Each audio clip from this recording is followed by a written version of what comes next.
നിങ്ങൾ ആരെങ്കിലും കാഷ്യൂനട്ട് തീയൽ വെച്ചിട്ടുണ്ടോ? റെസിപ്പി ഞാൻ പറഞ്ഞുതരാം. കുറച്ച് കാഷ്യൂനട്ട് എടുത്തിട്ട് വെള്ളത്തിൽ കുതിരാനിടണം. കിഴങ്ങ്, സവോള, പച്ചമുളക്, തക്കാളി ഇതൊക്കെ വേണം. തേങ്ങ വറുത്തരച്ചിട്ടാണ് നമ്മൾ ഈ തീയൽ വെക്കുന്നത്.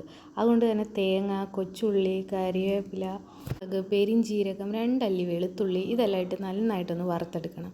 ഇനി അത് നല്ല കളർ മാറി വരുമ്പോൾ മുളക് പൊടിയും മഞ്ഞൾപ്പൊടിയും കുറച്ച് മല്ലിപ്പൊടിയും ചേർക്കണം.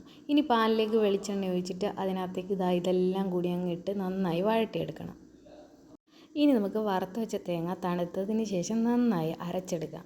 അങ്ങനെ വഴണ്ട് വന്ന ഇതിനകത്തേക്ക് നമുക്ക് ഈ അരപ്പും കൂടി ചേർത്ത് കുറച്ച് വെള്ളവും ആവശ്യത്തിന് ഉപ്പും കുറച്ച് കറിവേപ്പിലയെല്ലാം ചേർത്ത് നന്നായിട്ടൊന്ന് തിളപ്പിച്ചെടുക്കാവേ.